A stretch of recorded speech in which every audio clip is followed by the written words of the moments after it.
So, y'all, welcome back, man. This is another episode of City of Savages podcast, and it is your host, Greg Wilson, man. And of course, as always, I got my host, Cam. What's good, Cam? Yo, what's up, G? Ain't too much, man. And we got special guests on with us today. We got Crystal Haynie and Natalia. I want to pronounce your last name correctly. Can you say it for us? Segarra. Segarra, yes, of Best Practices Learning, and we got them with us today, man. We're so happy to have you guys on. How you guys doing? Good. Good. Enjoying Yes. the Sunday. All right, thank you so much, man. So we're gonna go ahead and get everything kicked off. But before we do that, we definitely want to introduce them the right way. So, Crystal Haynie and Natalya Segarra are the owners of Best Practices Virtual Learning. They decided to start their virtual learning tutoring business when the COVID-19 pandemic hit. Their goal and mission is to help parents and students fill the gaps due to the shift from face-to-face instruction to virtual learning. They want to give parents an extra support and or boost whatever is needed for their children. They offer many services, including personalized individual tutoring, group tutoring sessions, curriculum, and homework support, and advancement as well. Their goal is to help every child, no matter if they're struggling with, struggling with everyday learning, or they just need to step up with, their instruction. So Best Practice Virtual Learning serves early childhood education that is 3 years older and up, as well as eighth grade and middle school. They have a wide range of certification areas. Those include early childhood and elementary education, reading recovery, Google certifications, K through 12 reading certified, and between the two of them, over 16 years of experience in teaching. So, guys, thank you so much for joining. Please help me introduce these two, man. Oh yeah. Thank y'all for Thank you for joining us. having us. Thank you for having us for sure. Absolutely, man. We're looking forward to it, man. So thank you. So listen, go ahead and get everything kicked off. We basically just like to start with the backstory. So first of all, just tell us a little bit about you guys and what made you pursue careers in education and want to be educators. And it doesn't matter, whoever wants to go first. So. My name is Natalia Segarra. I'm originally from New Jersey. I went to USC Aiken. At USC Aiken, I had my mind made up. One thing that I didn't want to do was pursue education. I was like, I'm not being a teacher. My grandma's a teacher. My whole family's are teachers. So I went through the pre-pharmacy program, and I had a couple of spaces within my day. And so I said, I need a class to stay a full-time student. And so I ended up taking instructional practices for early childhood. I went and I was like, oh, these kids are just over the top. There's so much, but that was my expectation and my thought of what it was going to be. So I went and I just fell in love with it. I was actually shadowing an early childhood teacher, and she was also getting her master's in speech pathology. And I just fell in love with it. I went back to my room that next day and I figured out my mapping on how I can change my major. And literally that next day, I went to my advisor and I was like, I'm changing my major to early childhood. And they were like, are you crazy? You're going to have to add on another semester. And I was like, no, I'm going to do it this summer and I'm going to get back on the course. And I did it and I fell in love with it. From there, I just was really, really interested on how a child begins to learn to read, what all goes into it, the background knowledge of it. And from that year, every summer, I worked my butt off to make sure that, I knew what all it took to be the best early childhood teacher, whether or not it was going through trainings in the summer, winter break. I did extra classes to stay on the course, and I just fell in love with it. And ever since then, whatever I need to do to kind of strengthen my background when it comes to reading and writing and early literacy, that's like my sweet spot. I do it. Okay.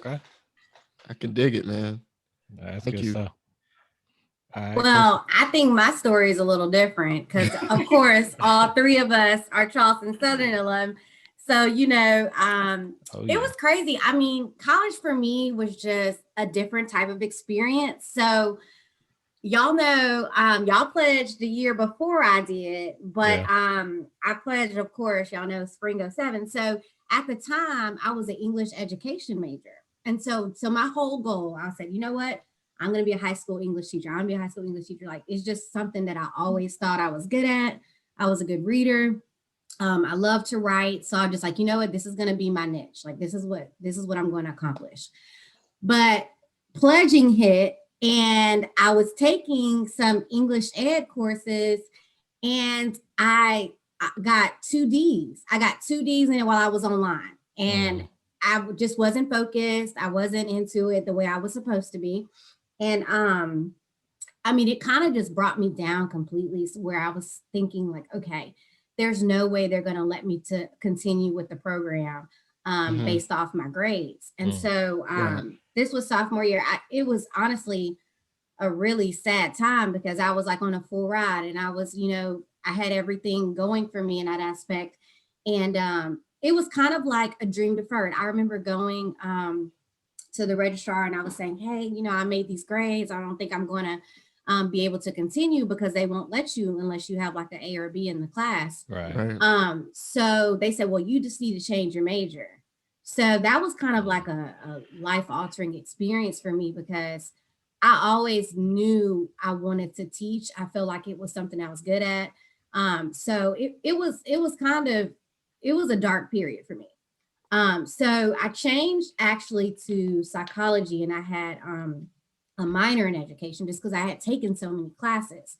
So I ended up graduating from my alma mater with psychology and education. So then I said, you know what, it's still not over for me. I remember working at a Baptist preschool in Charleston. And I loved the kids. I loved working with the younger grades, the younger areas.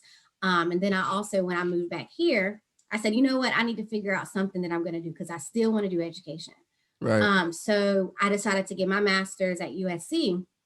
So when I was looking at the programs, they only had elementary education for your MAT, for your master's. So it was kind of like a career changing program where you could still do your master's in teaching and still do the internships and everything through that. So that's what I decided to do. I said, you know what, I hope I get in. Like, I just want to do something that I love, that I'm really passionate about, that I care about. And so I got in, and everything else was written after that. So I didn't do early childhood like how I thought I would after I graduated from undergrad, but I still was teaching elementary. So elementary certification is from 2nd to 6th grade. So I said, okay, I can still teach the younger babies and like, you know, still make my mark in a way. But it's crazy how the times have changed, because now I prefer the older babies, because I'm a 5th grade teacher. And so, you know, your mindset changes, you know, once you kind of get into the field and like kind of get your feet wet. Because I said, you know, I want to teach the little ones. And I feel like I do a good job with that based on our clientele and who we serve. But my heart is really with the older babies now too. So, I mean, it was a full circle kind of story. And I'm glad that God gave me another chance to be able to, you know, fulfill my passion. So, amen. Yes. Yeah. Shout out to those blessings, man. For real. Yo, it's crazy, Chris. I didn't realize. For some reason, I always thought it was the other way around. I thought you were elementary school major with a minor in psychology. So it was opposite. And when I was, so when I'm all hanging out and stuff, like I was.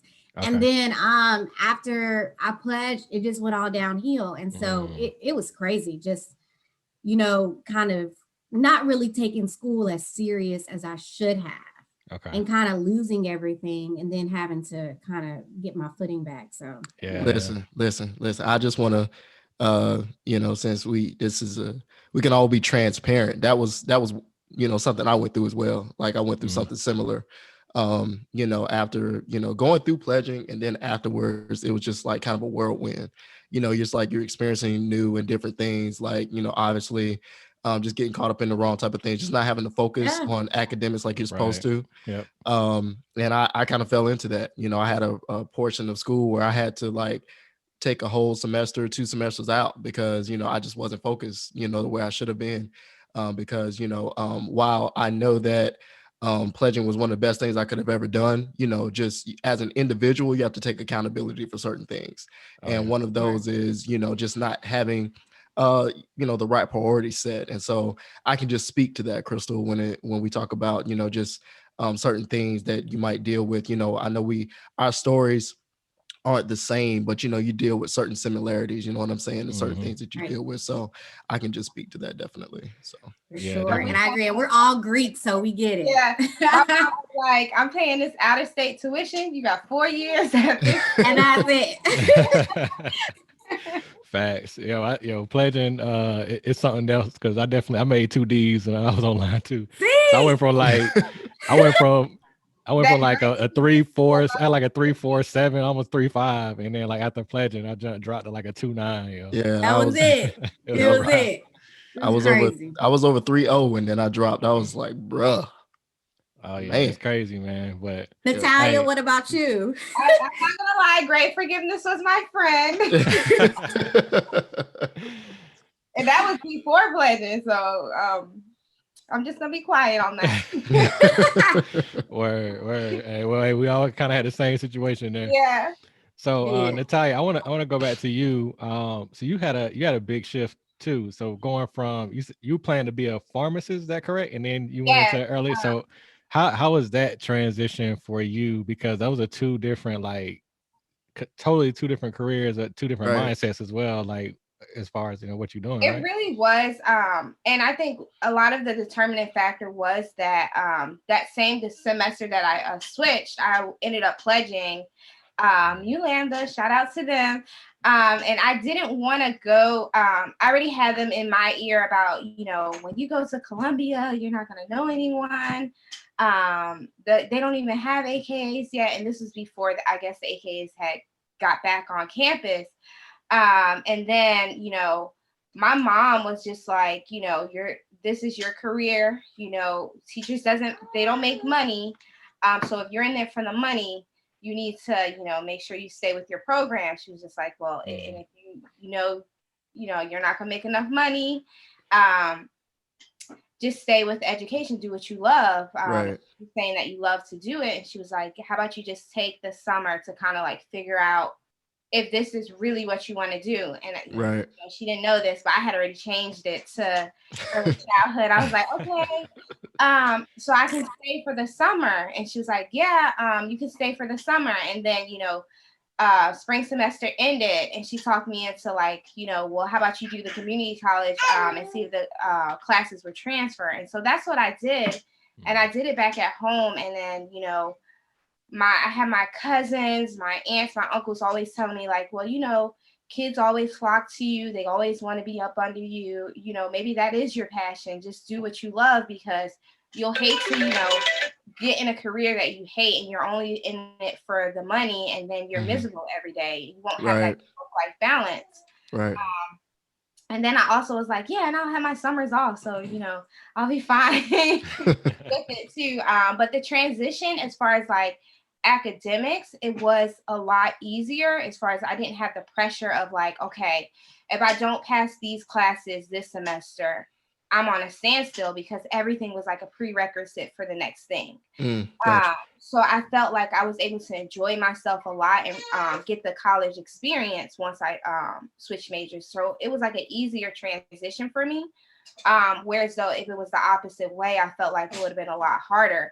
But I was able to really, really, get to know myself and really learn that independence once I switched, because beforehand, I didn't even have time to cook or anything. I was relying on my sister, like, girl, what are we eating for dinner? Because I need to go study. I didn't get the full college experience until that sophomore year once I switched majors. And, I feel like when you go to college, you learn a lot about yourself. And that first year, I was just kind of like in the shadow of my older sister and just, at class, in the dorm room, or studying. And once I switched my major, I felt like I learned who I was, what my passion was. It was a great experience for me, like a great transition. That's awesome. Yeah, that's what's up. Yeah, definitely. All right, good stuff. So both of you, excuse me, both of you are Google certified educators. Can you talk about that process and what it means to have that specific certification? You want to take this one, Chris, or you want me? You can say it. Okay. So honestly, and we're gonna just be honest. Once Crystal had told me that her school was making them become Google certified level 1, and that's just like just navigating the computer. Right. And she was saying like, oh, it's so easy. I'm gonna keep going. So there's 3 certification, 3 or 4 certification levels of Google certified educator, and the first one is just like navigating the computer. And so I was like, okay, well, I'm gonna do it too. And I thought it was the most tedious thing at first. And this is before the pandemic. I'm like, why do I need to learn how to schedule a Google Meet, drop a link in a box? I use Zoom. Right. But it was just like, I teach early childhood, so I don't use Google Classroom, or I didn't at that point. Use Google Classroom, and Crystal was already technology savvy at it. So she was like, you should take it, you should do it. It was so easy. And I was like, okay. So by doing it, you learn how to like set up a classroom in Google. You learn how like different sites that you use in a classroom, you can just post it as an assignment for your kiddos. They can log on, get the link. For me, it was like out of my norm, because I'm like, I teach first grade. My 6-year-old's not gonna know how to do this. Like, I don't need this. Right. But I was very fortunate that she pushed me to make me get it. And because once the pandemic hit, it was like, we all was like, oh my gosh, what should we do? We have these at home, we have computers, they have tablets. How can we get our assignments across to them, to the parents? Whereas so my colleagues, they were struggling because they would have their parents just pick up paper packets for the kids to do all worksheets, all while we were, at home from March all the way to May, June-ish. Whereas so my kids, my parents, they were giving feedback to my principal like, oh, we love it. Ms. Segarra posts the assignments, they click the link. The kids are learning how to navigate. It's been amazing, a huge transition. So it was like a blessing in disguise for me. Right. Because I was just like, girl, I'm not doing that. I'm about to be a new mom. I'm not wasting the end of my maternity leave trying to get Google certified. But it was a gift and a curse, because once I did it, and it was like so much ease for my parents.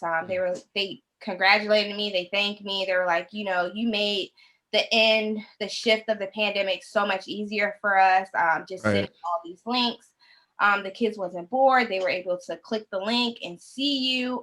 Whereas though the other teachers, they literally sent the packets home and they checked the packets and dropped the packets back off to the kids. And so that one-on-one aspect of like seeing their teacher for the end of the year, they didn't get, whereas though my students was able to, just because of the Google certification. So I was very and thankful that Miss Haynie pushed me to do that, because it was like a different world, because early childhood teachers, we don't need to become Google certified because our kids aren't old enough, or they don't have the one-on-one devices within the classrooms to even, really need that. Yep. That's good. Just to piggyback on it too, when you think about that shift that happened last year, and how the kids are more comfortable being able to navigate to the computer, that's a 21st century skill that they're going to need. Exactly. So you're thinking about giving these kids that little bit right now, to where then it becomes a norm, because all these things that we're doing with Google, now it's kind of like the norm for them. And then you think about traditional classroom settings, you're thinking about how everything is on the clear touch board, everything's on the smart board, everything is that way, dry erase. Now kids are able to say, oh, well, I can log in here and do it this way. We really recreated the wheel in a sense that's going to be beneficial for them for their future. And that's something that I see even with my older babies, because they're a little bit more, they're not first graders where you got to teach like, click this button, type this button, like not like that. Yeah. But they became so much more independent once we had that virtual shift. And just as a 5th grade teacher, I know a lot of parents were experiencing, a lot of discomfort. They were like freaking out because kids weren't face-to-face at one time. But especially for my school district, there was that gradual release of when you went to phase 2 learning, you had some kids coming into the building. And then when you went to phase 3 learning, you had more kids coming. Right. But because my kids were so prepared, none of my children went from virtual to face. They stayed online with me. And Okay. it's only 2 teachers out of our entire school, me and another teacher. We're the only 100% virtual teachers because wow. parents were so impressed based off the independence that they got from it and based off how, they were just so used to it. And they were able to help themselves and not have the parents the next thing be like, push this button, do this, So Yeah. it makes them more better with technologically different types of sites or just technology, Yeah. period. Like it Yep. makes them better individuals for their future and getting them career ready. So Yeah. I think that was just like the biggest takeaway, just from that experience too. Okay. And I know a lot of people, they're like, well, what is like Google Classroom and the Google Certified for Educators? So just imagine a blackboard for someone in elementary school or middle school, whereas though they have all their assignments posted in one place and links where they can access their teacher. And so that's what she helped me to do and bring in a classroom for a group of 6 and 7-year-olds. That's literally me, because I was like, wait, what is it specifically? I even myself, I was like, I want to know, like, what I mean? So I was gonna ask, I was like, is it something similar to Blackboard, Canvas, or something of that nature? You know what I mean? But to you guys' point, that's a great story. I just find it, I don't think it's a coincidence that it happened the way that it happened, and for you to be able to, learn the way that you learned, and then the pandemic happened. It was like, divine intervention, if you will. You know what I mean? Like, prepared you for this next thing, because it kind of happened, and all of a sudden, there's no face-to-face, everyone's remote, so how can we make sure that these kids are self-sufficient, you know what I mean, but don't have to rely on face-to-face, even though unfortunately it is better sometimes for certain kids to learn in certain situations, but you have to adapt, you know what I mean? You have to adapt. And then you guys were able to capitalize off that, and just, you heard it from the parents, they just telling you guys, thank you so much for just helping my child and helping me. Because as a parent of 2, you know what I mean? Both of my kids, being in front of the computer, I'm over here like, bro, what did you pulling your hair out? Yeah, I was like, what did you have to click just now? You know what I mean? Like, where did you have to go? And I'm as an adult, I'm thinking about my frustration. So then I have to think about my child's frustration. Right. And sometimes you have to put yourself in your child's shoes, and you're like, if you're frustrated as an adult, imagine what your child's going through. You know what I mean? Because just to your point, to both of you guys' point, this is 21st century thing that they are going to need moving forward, even after pandemic is completely over, and we're out of this. This is still something that they're going to need. So I'm glad that you brought that up. And speaking of which, as far as talking about the academic programs that you guys have that are tailored specifically to, whatever child's needs, can you talk about, what you have, or what your programs that you have, your different academic programs that are specific to, whatever your client may need or child may need? Sure. So we basically set up a contact page through Google Sites. So that's the first thing that parents need to do. They need to access the Google site, and so they can fill out all this information based on their child. So it could be, what are their academic needs? What are their struggles? What are the things that they're good in? And so we set up the consultation through that, and they book through Squarespace. I don't know if y'all are familiar with Squarespace, but it's a scheduling app that we use. And so we check it daily and say, okay, we have a consultation tomorrow with so-and-so. So we set that consultation up. After we do that, we offer them multiple programs. So there's homework support. So sometimes parents might say, you know what, my child is fine academically, but they just need a little bit of extra help with their homework. So we have homework support. We have curriculum support. And that could be individual, or it could be a group session based on what the parent wants. So if we have a child that needs help with collaboration in a sense too, outside of their academic needs, we really try to push that the group sessions. Because it's beneficial for them, especially kids, because we still have a lot of kids that are still virtual. So for them to feel like they're in school and to feel comfortable and to kind of get that communication going, with other kids their age. So we offer that as well. We also offer the individual sessions as well. So with the individual sessions, that's typically based off if a child wants advancement. So we have kids that we serve that are on grade level, but their parents want to boost them. So if they want individual support, we have that option. Or if they want to be in a group with different kids of their age, then we have that group support option. With the individual support, we see that a lot of parents mostly want to choose that option if their child is a struggling learner. So we definitely create lesson plans, create different activities, different engagements that's going to help them with that particular area. And we like to talk with their teachers as well. So of course we get permission to contact their teachers to kind of see what they're doing and kind of get their perspective as well. So we can get their lesson plans for that particular week, and we can infuse it and give them something different and something similar to what they're doing in their classroom as well, to make sure that they're getting the full aspect of what they need for that particular struggling area.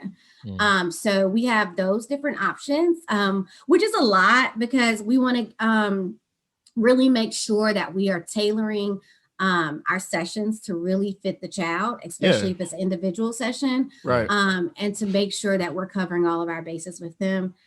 So we really put together like really good lessons and activities for the kids, and really make sure that they feel comfortable and confident with us, because a lot of the times we've noticed that children are not that confident talking because they don't know it. So when they have that one-on-one session with us, or even if it's another child in the in our group session as well, they feel more comfortable and free to make a mistake or to ask a question than they typically would in a classroom of 20. So Miss Segarra, Natalia, she came up with this, and I think it's like super perfect, just based off what we are offering, just with best practices. We really want to make sure that we're bringing quality instruction to a screen. So that's one thing that we really take pride in, like making the session feel as if they're with us one-on-one right next to us. So we really want to make sure that we're creating confident kids. We're creating kids that love to learn, that get happy when they see us, that know that they're going to learn something by the time they leave us. And that's something that we really take pride on. So even no matter session that we offer, we have been seeing just great results based on the kids that we serve. We want to make sure it's not something that you can get from any of the other programs out there. So whether or not they're working on addition and subtraction, once they master that, okay, we're going to throw in some 2-digit addition and subtraction. So really looking at their standards, being familiar with the curriculum that they're using within their school. And like Ms. Haynie said, just building that connection with them. It's funny because sometimes it'll be like the time limit has came and it's like it's an hour and it's like, okay, you can log off, and they're like, but wait, one more game, or right. okay, one more, because we got somebody after you. So really making that connection with them and building that relationship to make sure that they want to come on and learn with you, because once you do that, it's like sometimes they forget they're even learning, or you know, they're telling you things that happen in class with them with their teacher. Or you might have even their teachers contacting you, which we've been having a lot of, where so the students contacting us like, hey, this particular student went from this level all the way to this level. What are you doing? What can you share with us to help us, or to help me in the classroom teach my other students? That's so good. Really building that connection has been key with us, making sure that we understand them, we're playful. We sometimes put our own kids on and show them like, look at my baby. They're doing the same thing. It's going to be okay. So really building that relationship has really been key. That's dope. Yeah, that's really good. And that's, you know, so my daughter is 7 and she's in first grade, and she's been, they're in school now, but for a while they were doing virtual, and I thought it was really cool and amazing because I was like, how are they going to do this thing on the iPad, right? And and I kind of watched their classroom, and their teacher, they use Google Meets, and their teacher went through everything, like gave them full instruction on like, hey, this is how you mute and unmute, and just kind of went through the whole gamut, and all of the kids, like, they really got it, Mhm. and Yeah. and after that they started playing different games and kind of getting into it. So I was very impressed about how they did it and how organized it was. I was surprised how organized it was too, because they got like their times, and it's like they get done with the activity, go off, and then she's like, hey, I need to get back on at 9 o'clock or whatever the time is. And Right. my daughter should come up, she'll be like, hey, I gotta get back on at 9 o'clock, or I gotta get back on at 11 o'clock, or whatever the case may be. And I always thought that was like cool, how like just how organized it was, and how they really got these kids to engage in the classroom.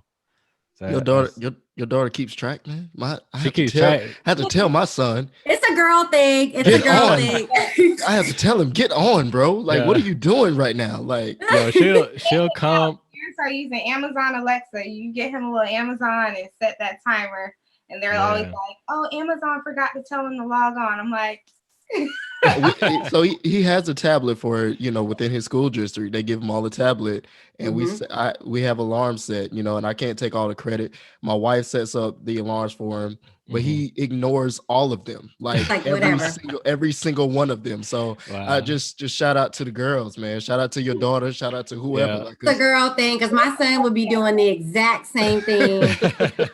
He'd be like, Mom, yeah, I heard the alarm, but I decided not to go. Yeah. Like, Like, that's what he would say. like, Yeah. like, what? That is not an option. Like, It's Right. funny. class right And now. it's funny. Yeah. And she don't really keep up with the time, but she'll tell me like, hey, you gotta remind me to 9 o'clock, like, to get back on. So I got my timer set, and I'm like, all So right, you could, they yeah. gotta make sure she go get back on. So Yeah. that's our system that we had going on.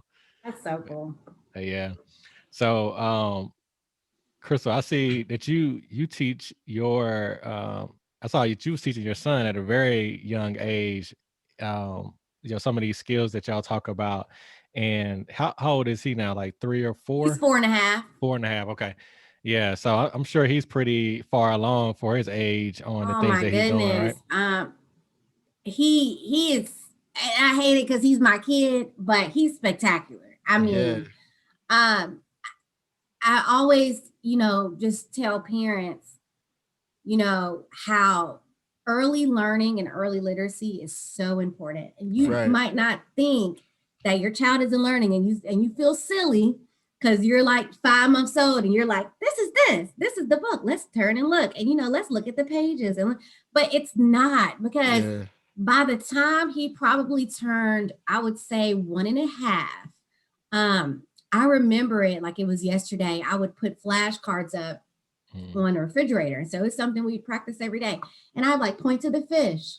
You point fish, point to, and you think like, oh my gosh, like this little things that we do Right. every single day. He remembers it. And I think that, a lot of parents, they're like, well, they're so young, they're not going to remember. They do, Yeah. because you're activating that prior knowledge every single time you're working with them. Yeah. So, and it's crazy just to attest to that.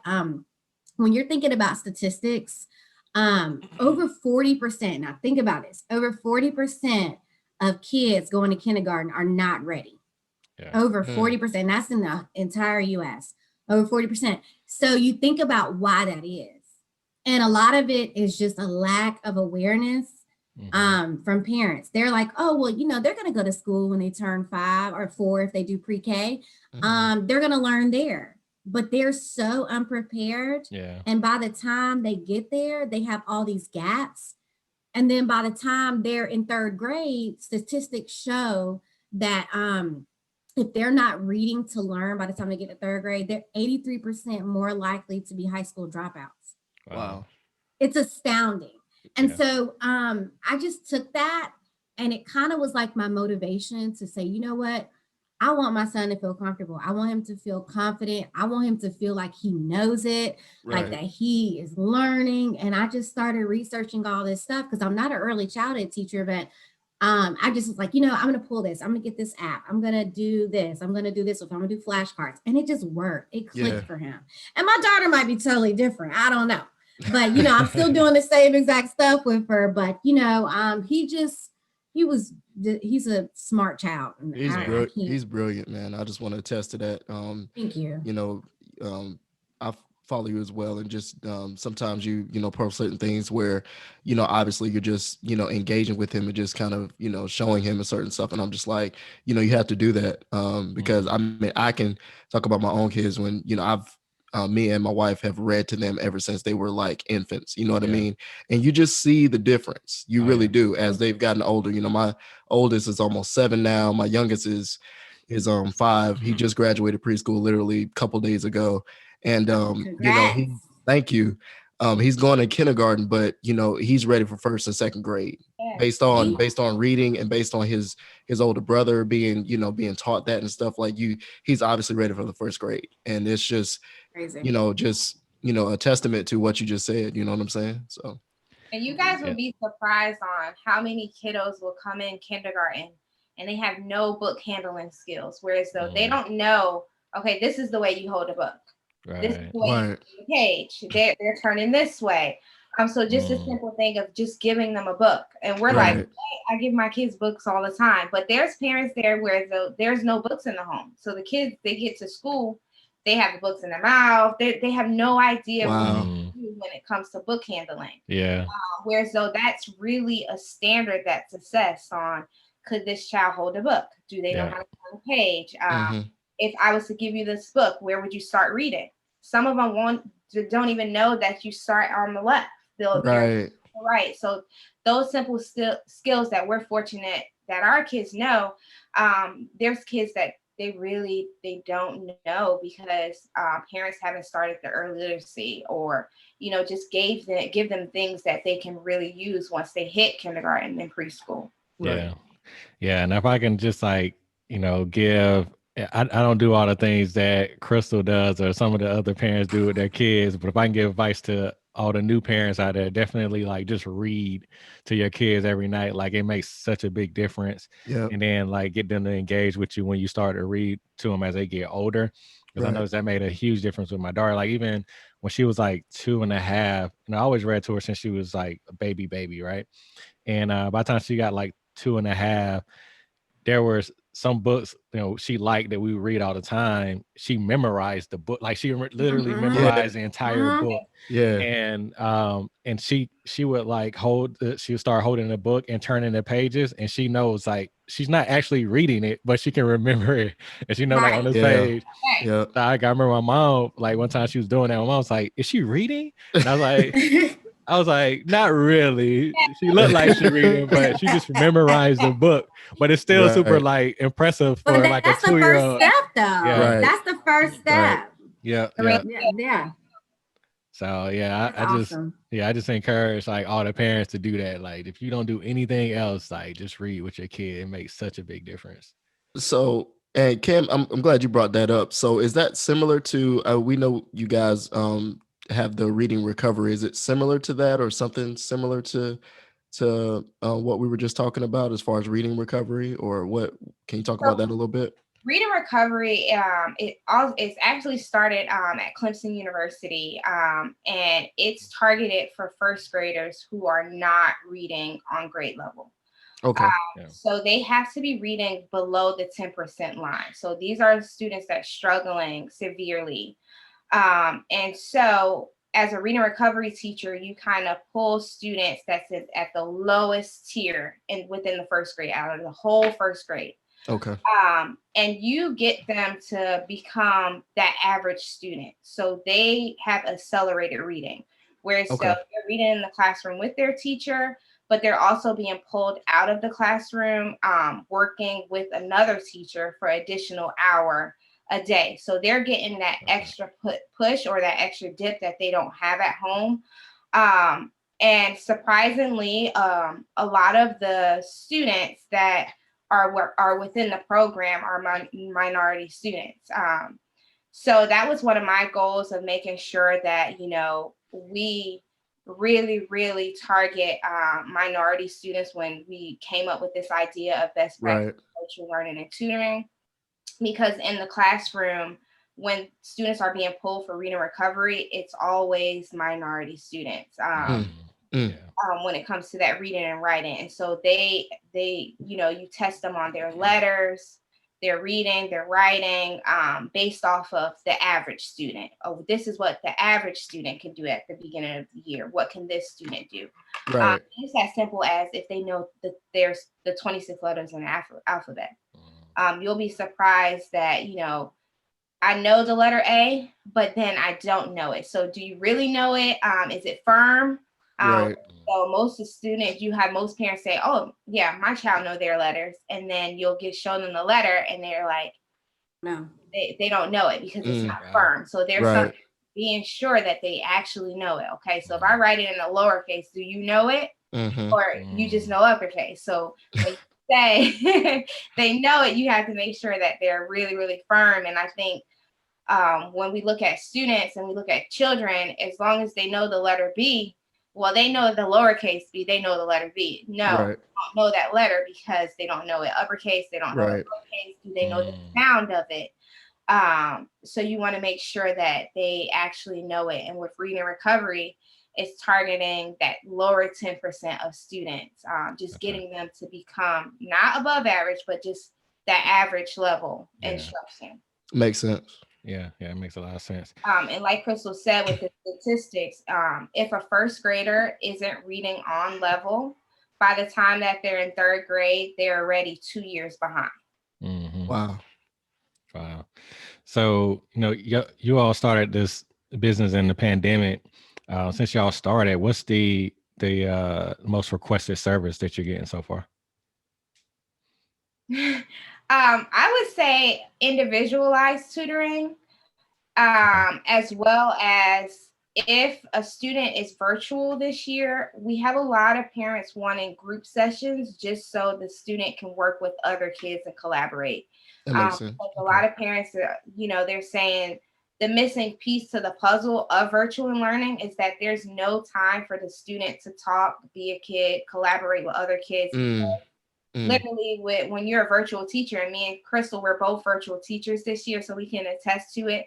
We have no time in our day to say, okay, y'all stop and talk to each other, get to know each other. Right. And we do it, and I'm not sure if you noticed the same thing, Miss Haynie. I'll say, okay, guys, unmute. They'll unmute, but they have no idea what to talk about. Right. And so I'm like, okay, what's your favorite color? Like, guys, collaborate, talk. Is it the right answer? They're like, yes, no, and they mute back, and I'm like, they unmuted.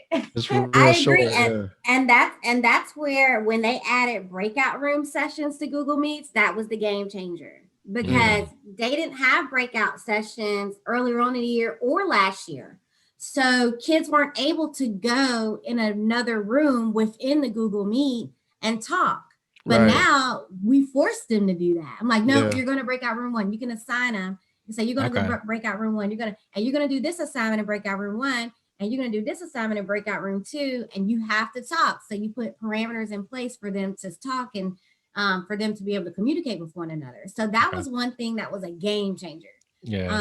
Them being able to have that little bit, because I remember in the beginning of the year, before they made breakout sessions a part of it, I would have to send them different Google Meet links. So they were just out there in space. And I would have to literally go in between each tab and go, okay, let me check this Google Meet. And and it was a lot. So it was so awesome when they did that. The Google Meet guru. I see. I said, this is not it. And I was like, I have no time within my day to meet with my kids. Like, when they log off, I have to post all this work for them to do when they're not meeting with me. And she was like, you have breakout rooms? I'm like, girl, they're in first grade. I don't have time for that. You need to do breakout rooms. It's a game changer. And I will never forget this day. I called her up. I think it was like winter break. or maybe I was like still on maternity leave. And I'm like, all right, Crystal, I want to learn how to do breakout rooms. What we're going to do is my husband, I give him a link too, and we'll all be in different rooms. And so she's like at home assigning us in breakout rooms. And he's like, what do I need to do now? I'm like, you're the student. She's nothing. just sit. So she literally taught me right before I went back from maternity leave how to use the breakout room. And it, like she said, it was a game changer. I was able to like meet like how we're meeting now. Yeah. And just assign the kids to a different meet. And then I was able to see like, oh, this one's in there. Let me hop in and see what they're doing without having to close down the meet and say, okay, you log in 20 minutes. Oh, you logged in too soon. I need 5 more minutes. Log back out. It was just like a game changer. It really was. Okay. That's good stuff though. As you guys are talking about it, I'm literally like, we have something similar, and it's just like, I'm thinking it's created to be kind of like a virtual, like, break the ice type of session. You know what I mean? So I don't know. I just think that's dope. But I know you brought up your husband being able to kind of like be in with you and kind of help you guys, and and I want to talk about that a little bit, because I think we all have kids and families.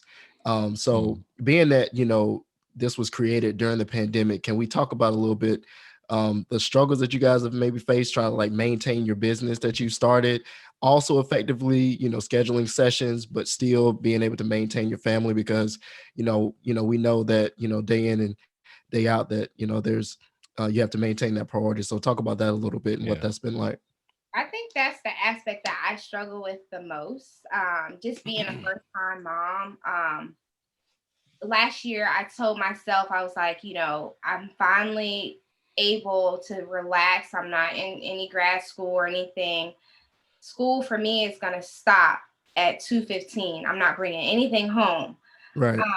But then the pandemic hit, and I actually teach from home. So I still work from home because throughout the pregnancy, I didn't feel comfortable going in the building. And I still don't with the baby. Right.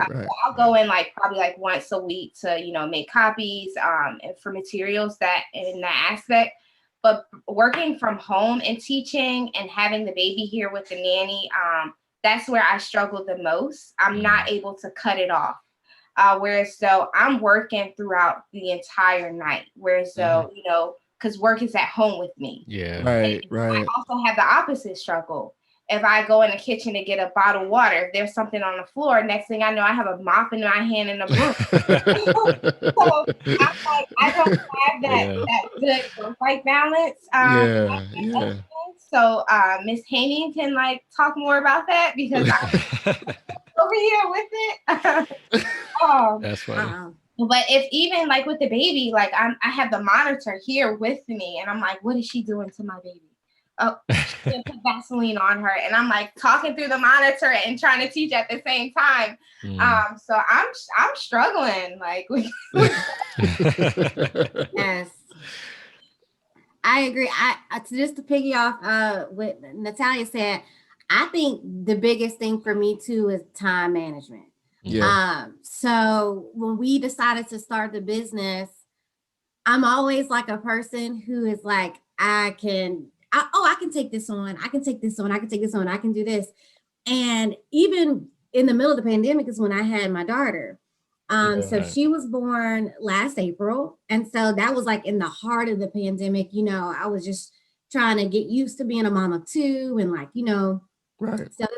So it was definitely like an adjustment. So when Natalya said, you know what, we just need to start the business. We just need to go out and jump on a land. Like we need to do it. And I think MJ had to be like 2 months or something like that. She's like a month. Like a month old. And she's like, we're just going to do it. We're going to announce January. We're going to start our business. We got our research plan together. We got our business proposal. Like we're going to do all this stuff. And so we worked really hard on it. And we said, okay, we're going to do it. So there are days where I feel like I'm drowning. Because outside of being a full-time mom, I was still a new mom in a sense, with my daughter, and then trying to, make sure EJ was good with his studies, and then making sure the kids are eating. And then, I think the big thing for me was the fact that I have support Right. here, just because my mom is 8 minutes up the road, she watches my kids, Okay. during the day because they don't go to school. Mm. So they typically get home around like 5:30, 6. So that gives me that little window Mm-hmm. between like 3 and like 6 to kind of work with kids. And then I tell the clients, I said, now, if you want to schedule anything with me after 6, now you might hear all type of stuff. So just don't even worry about it. Just act like you don't hear it. So it's typically our grandfather clients who have been with us since day one that understands our lifestyle. But yeah, I said, listen, if you see somebody fly back in the background, like just ignore it. It's my son. He riding a scooter in the house, like it's fine. But I think that has been, just a big struggle, just time management. But I think the payoff has been better than the actual struggle, because we have gotten so many testimonials from parents that have just thanked us, for kind of being there for them when they didn't know what to do. Yeah. Since this has been such a trying situation, in the world right now. So I think Right. that has been something that continues to motivate us and to keep us going. Yeah, definitely. There's like times we're like calling each other like, girl, I cannot do this. Like, because in a sense, sometimes you do have that mind guilt, just being a teacher in general. And I never experienced it until this year becoming a mom. Whereas so before I didn't have anybody else to think about. So I would literally give my all to those kids in my classroom from 7 o'clock in the morning to sometimes I'm working until 11 o'clock. And that was fine because it was just me and my husband. Right. But now it's to the point, sometimes you feel guilty because, you're planning so much for someone else's child that your child sometimes falls by the wayside. And you're like, I've read 6 books to these kids today. And I didn't even get a chance to do, my nightly routine with my own child. Right. So you do feel that mom guilt sometimes because, we're teaching throughout the day and then we're tutoring. So we'll call each other and it's like, we have our days like, whereas though I'm calling her or she's calling me and we're like, girl, this is just too much. I feel guilty. I didn't get to do this with the kids and do this. And so, sometimes I'm like, yeah, I get it. Take time off. And then, she's doing the same thing with me. So where I'm slacking, she like, jumps in and then vice versa, which is a lot easier just working with another female because, they get it, she has kids and, she has 2. So a lot of the time Crystal kind of lead the way, like, for me and tell me like, Nay, this is what you need to do. Like, this will make your life easier. I don't have as much support here in Charlotte. All of my family is in New Jersey. So when I'm calling and venting, she gets it because she's a mom. And vice versa. I get it. You know? And whereas so my sister, she has the luxury of having my mom there right there with her. So she's just hire someone to do it. And I'm like, no, it's not the same. And so we kind of like, balance each other out in that aspect. Because I can see when she's frustrated. I'm like, you need to take some time. Just clear your schedule, clear your calendar. Or if I'm like running super late, I'm like, oh my gosh, I'm freaking out. She's spitting up and she's like, babies do that. And she's like, I'll take your clients for the day, go to the doctor, and I'll come back. And I'm like, oh, she just needed a burp. Right. That's how it is. We freak out about anything.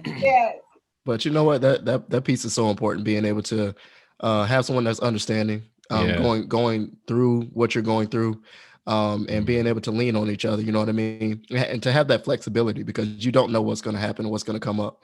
But if you have someone that's understanding, and able to, because we do that with the cash. Same with y'all.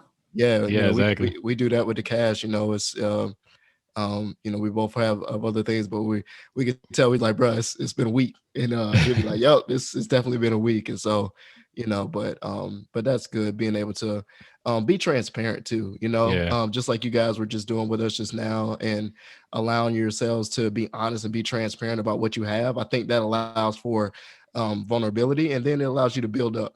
and to get better, and to, because this is new for you guys, right? You know what I mean? Just starting a new business, and this is new for us as well. Yeah. And so you're going to go through different growing pains, but you're going to get better. But being able to be understanding Facts. and be transparent about what you're going through, that allows you to continue to improve, and you'll get better over time. So Exactly. So let's shift gears a little bit and talk a little bit more about the business. So as far as y'all's marketing plan, what are you doing to get clients? Social media and has been really how we get ourselves out there and get the word out there. Being a teacher, we aren't allowed to like tutor our own kids, so it's kind of like that fine line of like, you'll see like other teachers like throw out where so kids need help and support. And I know for me, I feel awkward putting myself out there because I never want to put myself out there and then it becomes a legal issue where so we're tutoring kids that we can potentially have in our classrooms, or we have kids in our classrooms, but then we're tutoring their brothers and siblings. So Right. we kind of let clients come to us in a sense. Okay. So we post more so on social media. That sense of marketing, because with the education field, it can kind of become touchy because of that, we're not allowed to tutor our own students. Right. Sometimes you have principals where as though you're not even allowed to tutor students that's in your building because they feel as though tutoring services should be offered for free to those students. So we kind of just market more so on the social media platform. Okay. Makes sense. Also, I was going to piggyback off you. Also, too, the clients that we have gotten, of course, with social media, we've had so many clients that have been so, excited and impressed with us that it's word of mouth too. So we've gotten a lot of clients based off our clients that we've already had. So they'll say, oh my gosh, y'all need to use best practices because they're phenomenal. And my kids are like showing tremendous results. Yeah. So we've gotten a lot of clientele through that as well. Okay. Good deal. And what's y'all's pricing model look like? Well, okay. So for pricing, it all depends on the program. If it's something where so it's individualized tutoring, we offer a diagnostic exam for the student to kind of see where they are. And how many times a week do they need the tutoring. So for someone early childhood, it's a lot to keep someone that's 3 and 4 or 5 and 6 behind the screen.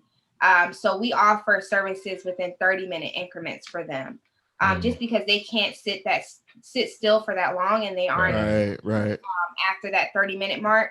Right. So it all depends on the diagnostic exam, their age, and what they actually need. So you'll have some students that need only reading, or you'll have some that needs only math. So it just all depends on the diagnostic exam. Okay. Good stuff. So our price range typically is from $50 to $65 an hour, depending on what the student needs.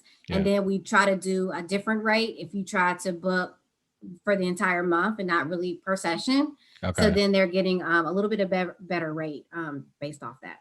Okay. So you get a little bit a better, like, I guess, a discount, so to speak, for doing more sessions. Yes. Right. Okay. Correct. Yeah, that makes sense. All right, good deal. So, obviously you two, you have a great amount of experience and you've been doing this quite a while successfully. What advice would you give to aspiring teachers and current educators who want to offer similar services or even just be better teachers to their students? You go first. I would just say that, your learning doesn't stop just as though your students' learning doesn't stop. We're always looking at ways how we can better ourselves. We're actually in the process now of becoming certified in areas outside of our comfort zone. So Miss Haynie is working on becoming certified in early childhood, and I'm working on being certified in elementary ed. Wish me luck. Okay. Okay. Making sure that you're touching up on, your educational background. As an educator, learning never stops. We like to use that learning is greater than teaching. So you always have to learn. In order to become a better teacher, you don't become a teacher and then you stop learning. So we're learning every day. We learn from each other. That collaboration is peace. And then also, being vulnerable and stepping outside of your comfort zone helps a lot. Okay. Right. And to add to that, just with if someone wants to start a similar business to us, like, so we decided to just go with our business model first, like to kind of figure out what we want to offer and what we want it to look like. So that's the main thing. Firstly, just starting off and kind of figuring out what you want your angle to be. Like for us, virtual learning really worked for us because we were both virtual teachers. Right. So we were able to create a business around that because that's something we're both skilled in. So just kind of to figure out what your niche is, like what exactly do you want your clientele to get from what you're offering. So that's the main key. And the business model, honestly, it kind of just drove us to figure out how we wanted to do scheduling, how we wanted to do pricing, what we wanted our mission to be, what we wanted our business to look like. And so now we've gotten to a point where we just had to just go out on a limb and just do it. You're going to make errors. I remember we went from taking Cash Apps and Venmos to now we have an actual business account. So it's like those little things, that you kind of think about along the way of how you want to constantly improve what you have starting forward, like just from the beginning. So I just think all those things are just a testament because we're a very new business and we're still learning every single week and every day on how we want to make things better, how we want to get the word out there, how we want to make sure that we're providing opportunities that are different. Like, so we're providing a summer program 2 weeks out of the summer where we're going to be working with different groups of students based off different reading strategies. So we also want to make sure that we're continuing to add on to our business model. So what else do we want to add on, to make sure that we are getting the word out to every parent who's struggling in some type of aspect. So I think that's key. Just knowing that you're going to make mistakes. You're going to hit some pitfalls. You're going to hit some struggles where, you feel like, oh my God, this is too much, or, oh my goodness, I need more, or whatever the case may be, based on how you're feeling. But at the end of the day, there's light to that, right? Because at the end of the day, that we're inspiring the community as minority African-American women. We're just trying to be the best that we can for ourselves, for our children, for the kids we serve. So just making sure you have that mindset going forward when you start any type of business, whether it's something similar to tutoring or whatever the aspect may be, like what are you trying to get out of that? And what we're trying to do is just evoke positive change and evoke results with these kids. Okay. Yo, that's dope, man. Y'all both dropping gems right now. I'm loving it. Try it. Yeah, no, really, really though. I'm just listening to you both talk, and one thing that I can say, what just stands out is the passion behind it. You know what I mean? I think Crystal, you talked about it, just finding what your niche is, you know what I'm saying? Like that's so important because you can say, okay, well, I know that I'm good at this, or I'm a subject matter expert in this. And I can be beneficial to these kids, to these parents, to whoever needs the service. And this is how I can grow because I know that this is where I'm good at. You both have figured out this is where we're good at.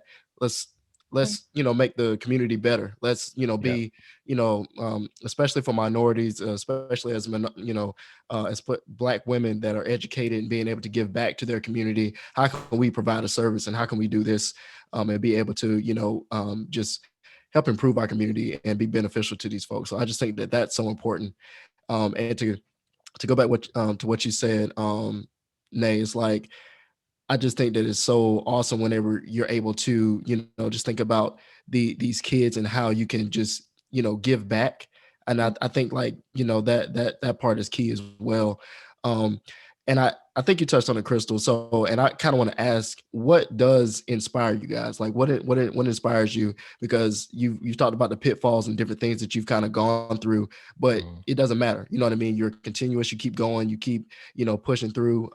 You talked about starting with Cash App, but now you both have business accounts. So, what inspires you guys to kind of keep going? I think just providing a good lifestyle for my own kids. That's where it starts off. Right. Because I want them to see that, your mom can do it. Your mom can have a full-time job, still work with you, and still have another business. And what are you seeing from that? So for me, I want my son, who is of course more with the wherewithal because he's older, but I want him to be able to like, mom does this, mom helps kids. She helps kids in her class and she helps kids outside of it. So I just want to make, I want to make sure that I'm making a positive mark, not only on him, but for anyone who comes in contact with me. So like, Gotcha. You know how people say like, what do you want people to remember about you? Like when you pass away, I want them to say like, oh, like Crystal was amazing. She's fun, but she was also, helping. She was a helper. Right. She helped people. She was an advocate for not only minority communities, but all communities. So, I want that to be what I think about when I continue on, with us continue to grow the business. What do I want people to remember about me? What do I want them to think about? Like, do I want them to say negative things about me, or want them to say, oh, like she did it. She did it all, you know? So that's what I kind of think about. So that to me, that's inspiring for me because I have to keep saying, Crystal, keep going. Yeah. Because I just want to make sure that, I'm looked at in a positive way and I'm also helping people at the same time. So that's dope. And it's sometimes too, like, as teachers, we get the negative backlash of like, oh, they're just a teacher. They're just a teacher. And especially like with the pandemic, a lot of people just felt like we were lazy and like we didn't want to go back to work. Whereas though it wasn't, and for me, it's not that, but we have families too. Right. Just being virtual, we want to make sure that, we're putting that quality instruction out there and showing parents like, yeah, we're teachers, but we're also doing this, And, it's inspiring for us to get those testimonials at the end from parents saying, his teacher counted him out, but you brought him here. And I have one particular student, I'm always like, don't count him out because he's going to get there. Our parents and our kiddos, they inspire us too. Right. When they're making leaps and bounds, where in the beginning we're like, I don't know, I'm just, I'm really worried about them. And then, they start making leaps and bounds and, you're like, well, I'm doing something right because, they're making that growth that they need to make. Right. So like Miss Haynie said, like our families inspire us, just like testimonials, our parents, and then that push from the negative feedback we get from, just being a teacher, that inspires us to do better too. I like it, man. That the naysayers, man, adding that fuel to the fire. Like we got the receipts to prove it, man. We got the testimonials from these kids and from these parents to prove it, where they're making breakthroughs. So yeah, definitely. So that's good stuff. We're gonna get ready to move on to our next segment. But before we do that, one thing we always like to do on the City of Savages podcast is give our guests their flowers. So oftentimes, we wait until people are gone before we give them their flowers. But we want to make sure that we give y'all your flowers while you're here.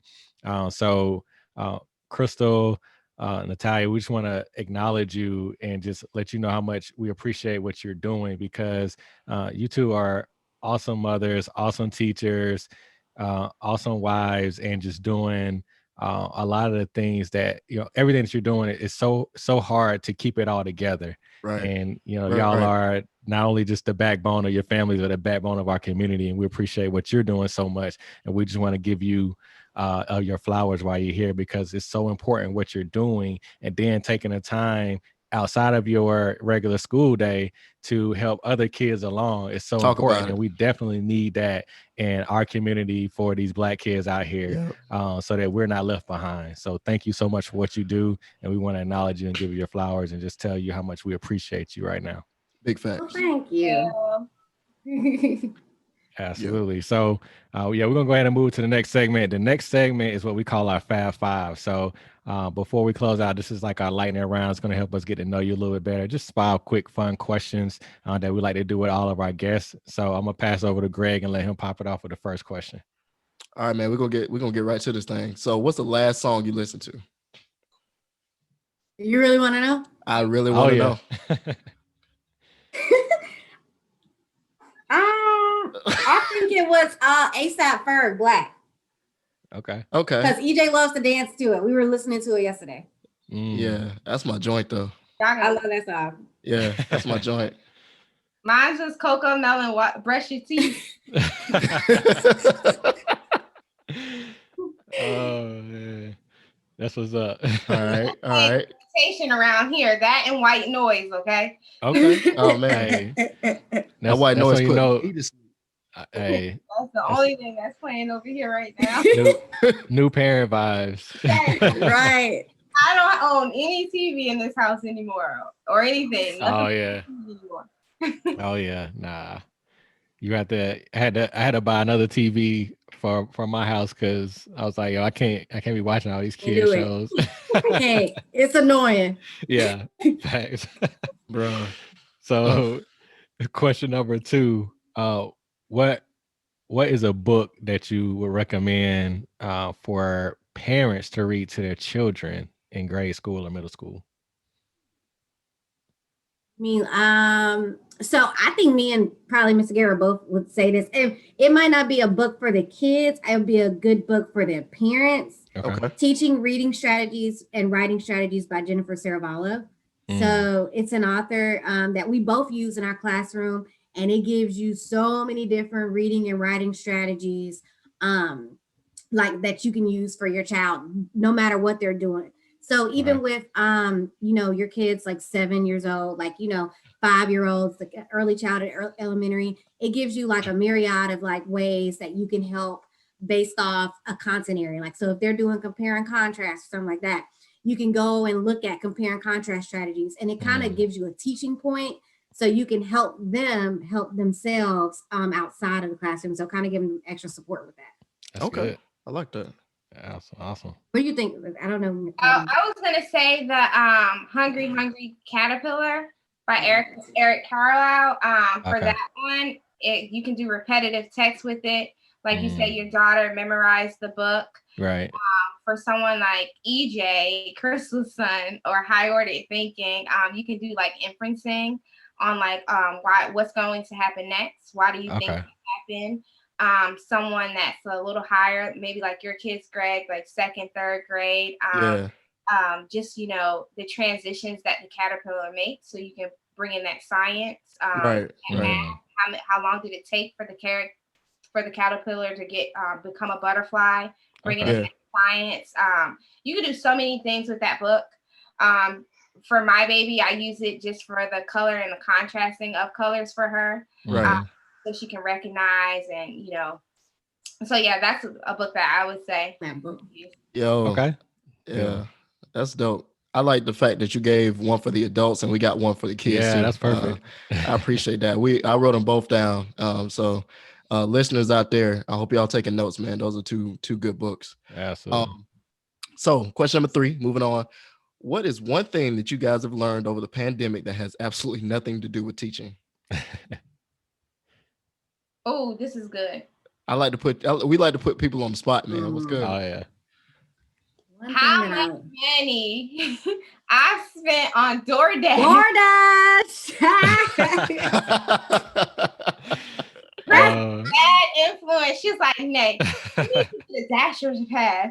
So then I got a Dasher's pass going. Okay, so which restaurant? Because I know it's a specific restaurant. I'll tell you mine. She might be mad. I don't care. But if we order another crab boil, I'm gonna lose it. Like all she does. God. is order Mine crab is legs. Chipotle or mod pizza. Yeah. Oh, I love my. See, That's my go-to. I love Japanese, so mine is teriyaki express too. Okay. Okay, I can dig All it. good options. Yeah, we crafty crab all day over here. So Oh man, y'all rich. y'all rich. Y'all rich, but I'm Hey, talking you about can't Chipotle. hide- You you can't talking hide about money, crab right? boils. You We can't did hide money. last night, and I was just like, how do we spend so much money on 2 little boils? No. Yeah. It's And crazy. yeah. I mean, you going, that's about $60 minimum Mm-hmm. at least. For 4 people, you gotta feed yourself and 3 you might others. put out so Greg's spending about $100 a pop. I then. didn't say the kids were having crab. I said Okay. we're having crab. You know, they fried the fried Chicken fingers and yeah, fries. exactly. I feel you. But you know what though? Like I probably had my first crab leg when I was like in high school, maybe later. Kata has his first crab leg when he was 2. So these kids are Yeah. different. Like Oh yeah, for sure. they're different. For sure. You Yeah, right. that's what. So like my daughter usually, I mean, we can go get something and she don't care about it. She just want McDonald's or Zaxby's or something, right? But we go get crab legs. She loves some crab legs. Right. I don't like to go with her though because I don't like to bring it with me because I end up doing all the work for her. You know what I'm saying? So like, she like to eat it, but she don't want to crack it herself. wanna So I crack gotta it. do it all. So I gotta do all the work so she can eat. All right. Question number 4. Tell us something that most people don't know about you.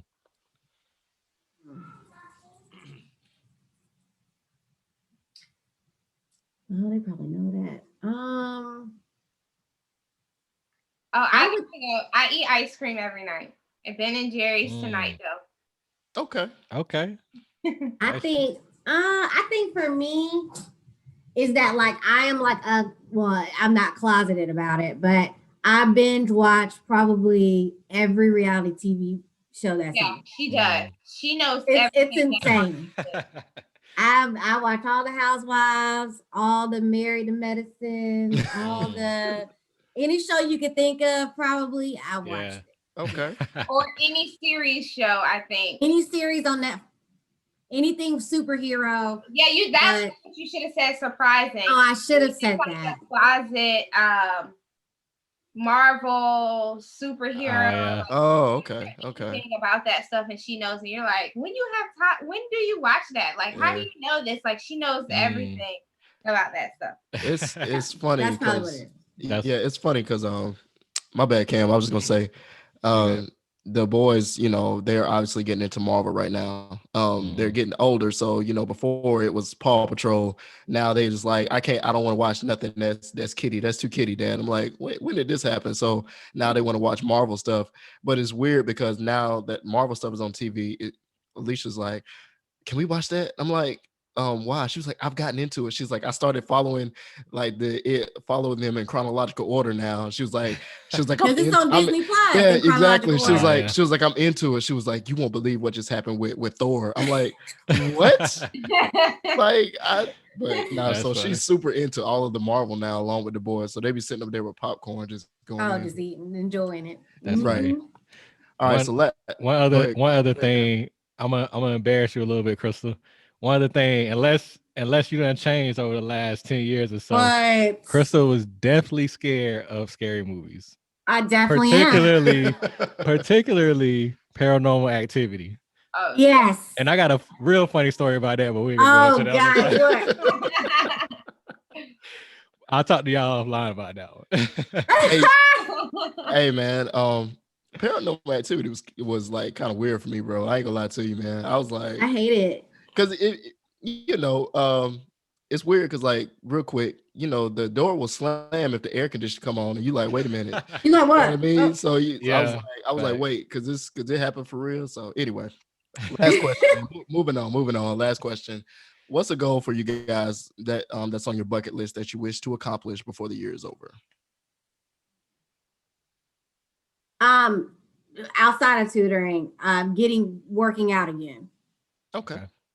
I I used to work out all the time when I was pregnant before that, but now I've gotten so busy. So a goal of mine is to make sure I'm working out at least 3 times a week, 2 to 3 times. I'm gonna start there. That's gonna be Okay. Okay. Let's go.